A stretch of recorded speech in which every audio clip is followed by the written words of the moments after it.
Good morning, friends. I hope everyone is doing well. I request everyone to watch my videos in a sequence for better understanding. In the last few videos, we have discussed what is operand forwarding and how it will eliminate the read after write hazard. In this video, I am discussing one of the gate question which is given in 2010 related to operand forwarding. I have taken this question to make you understand the operand forwarding technique in a better way. Let me read out the question, then we will solve it. A 5-stage pipeline consists of instruction fetch, instruction decode, operand fetch, processing the operation, write back stages. So we have 5 stages. Okay. The instruction fetch, instruction decode, operand fetch and write back takes one clock cycle for every instruction. Out of 5 stages, 4 stages will take one clock cycle for every instruction. Whereas perform operation takes one clock cycle for performing addition and subtraction and 3 clock cycles for performing multiplication, 6 clock cycles for division. So this is very important point, so that's why I highlighted with red color.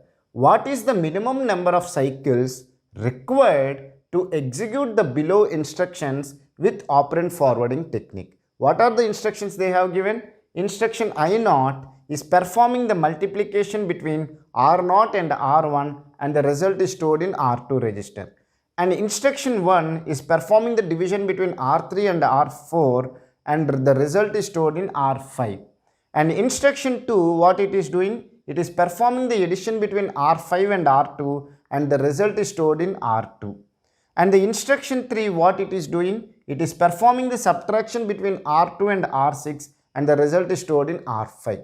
Now, they are asking us find the minimum number of cycles and they have given the 4 options. Option A is 13 cycles, option B is 15 cycles, option C is 17 cycles, option D is 19 cycles. We need to find the right answer for this question. Now we have to understand operand forwarding technique is useful for us to solve the read after write data hazard. So first we need to identify between these instructions whether any read after write data hazard is there or not. And if it is there, what are that instructions? Suppose if you see that here R2, R0 and R1 is there. So the output operand, if you are using anything as an R, the destination operand R2, if you are using as a source operand in any one of the instruction, then there is a that read after write data hazard. Let me repeat again. When this read after write data hazard will come, whenever the range of an instruction, again I am using a new word called range, maybe you are confusing, let me discuss again. Okay, suppose let's take that you have R2 is equal to R0 into R1. This is the instruction I am taking. And then let's take that this instruction. R2 is equal to R5 plus R2. This is the instruction I0 and this is the instruction I2. Now what is the domain and range? The domain is of this instruction I0 is, let me write domain. I have discussed all these things in my previous videos. If you have not watched those videos, I request you to go and watch these videos. So domain is for the instruction I0 is R0, R1 because these are the source operands in this instruction. So that's why they are called as a domain.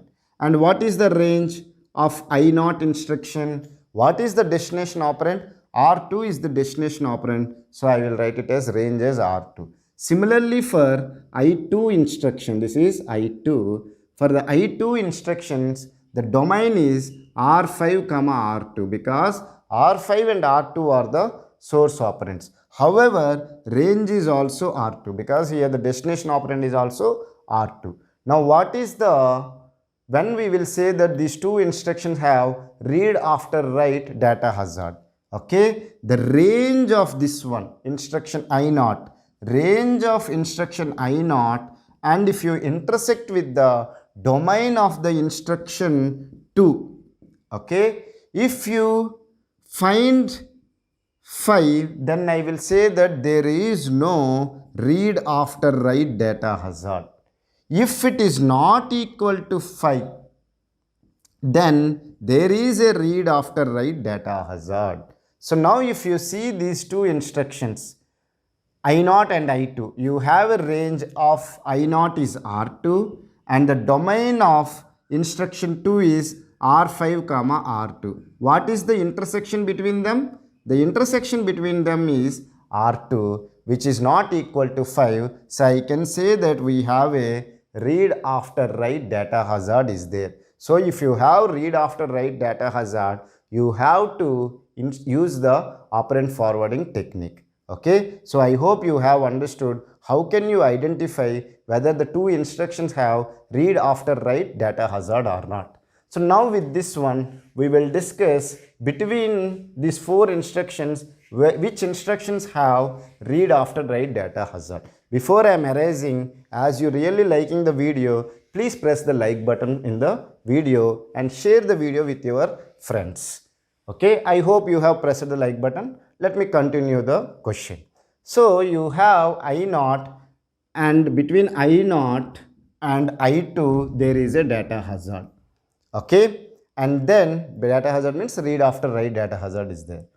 Then you have R5 is there, here is also R5. One more important, between I1 and I2 also there is a read after write data hazard because the destination operand R5 is using as a source operand in instruction 2. And similarly, instruction 1 and instruction 3 have a similarly read after write data hazard because R5, no, R5 we are not using. Yeah, this is important. I2 and I3, there is a read after write data hazard because the destination operand R2 is using as a source operand here. So that's why when you are executing these instructions, you should make sure that I0 and I2, I1 and I2 and I2 and I3 instructions properly. Now we will see it. I think everyone know what is operand forwarding technique. Am I right or wrong? If you don't know what is operand forwarding technique, I request you to go and watch the previous video. If I again explain the operand forwarding technique, here the length of the video will increase. Okay, so now we will start executing the instructions. Okay, so instruction I0, instruction I1, instruction I2, okay, and then instruction I3. Now I have a time limit 1. Time here I will give 1, 2, 3, 4, 5, 6, 7, 8, 9. Let me write them. Then it will be easy for you also to understand. Already my handwriting is very bad. So if I does not write everything, then you will be confusing. Okay, I don't want to confuse my students. Okay.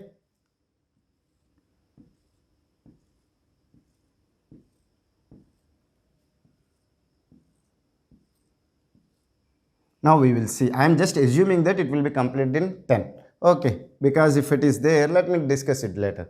No problem. So I0 instruction, what are the stages it has to do? Instruction fetch it has to do. Instruction fetch, how many clock cycles it will take? 1 clock cycle. So I am writing instruction fetch. And then instruction decode, operand fetch. Okay. Then we have perform operation. What operation here we are performing? Multiplication. If it is a multiplication, how many clock cycles it will take? 3 clock cycles. So perform operation, perform operation, perform operation. I am writing in 3 clock cycles because it is taking 3 clock cycles. Okay. Then once it performs the operation, what it will do? It will do the write back in how many stages? 1 stage. 1 stage is sufficient for performing the write back operation. Is it clear? 1 clock cycle. So we have performed the instruction I0. Now I have to perform the instruction I1. Instruction fetch I will do. Instruction decode I will do. Now remember one thing. You need to identify whether you have any read after write hazard is there or not. Here you don't have any read after write data hazard. So you no need to worry. And you will perform the operand fetch here. Next operation what you have to perform? You have to perform the operand operation or perform operation. You have to perform this one. Now, or I can say that you want to execute this stage PO. Let's make it simple. Now, if you see that, can I write the PO here? Can anyone say? No, I should not write it. Why? Because already instruction I0 is performing its operations in the PO stage. So this is already busy in the clock cycle 5. In the clock cycle 5, instruction I0 is performing its operation. So we should not use the stage. When I can use the stage? When the instruction I0 leaves the stage, then only I can perform the PO operation. So when it is leaving? After the 6th clock cycle. So here I can start executing the PO operation. These clock cycles we will make it as stall cycles because we are not performing anything. Okay. Now remember one thing. What operation here I am performing? I am performing the division operation. So how many clock cycles it is taking to perform the operation? 6 clock cycles it is taking. So I have to write P0, P0, P0, 4 clock cycles I have done. And then P0 and P0. So 6 clock cycles it has taken to perform the division operation. Okay. Then what you have to do? During the 13th clock cycle, after the perform operation, you have to take the write back stage. How many clock cycles it is doing? Only 1 clock cycle. So I will do it. Is it okay? So we have executed the I0 and I1 instruction. Now come to the I2 instruction. I2 instruction, can I fetch here? No, I cannot fetch. Can I fetch here? No, I cannot fetch because I0 is using the instruction fetch stage in this one, and during the 2nd clock cycle, instruction I1 is doing. So I have to start from here. Instruction fetch I am doing. Instruction decode I will do. Okay. Now remember one thing. Before performing the instruction I2, you need to check whether any read after write data hazard is there or not. Yes, there is a read after write data hazard because the operand or the destination operand, which is R5, is acting as a source operand in the instruction I2. So that's why what I will do is that I can fetch this instruction here. Not fetch means operand fetch I can do here. Are you able to understand? Because operand fetch is doing here. Now what is the operand forwarding technique? Once it was performing the operations or once it is performing the execution, you will get the result here. What it is happening? The division between R3 and R4 is storing in R5. That value you want to perform the addition. If you perform before this one, then what will happen? You will get the wrong results. Even here you don't have an option to perform because let's take that if you want to perform here, already I0 is doing. Similarly, if you want to perform here, you cannot perform. After that only you have to perform, however also. But consider that as it is a destination operand in this one and this is a source operand. So the result of this R5 you should get after executing the instruction I1. So, but generally if we does not use the operand forwarding technique, when I will get the result? I will get the result after the write back technique. If they does not mention operand forwarding technique, then you have to execute this I2 instruction after the write back of the instruction 1. However, as they are using the operand forwarding technique, you can execute this instruction after performing this instruction. Meaning is that the result of R5 will be directly given from the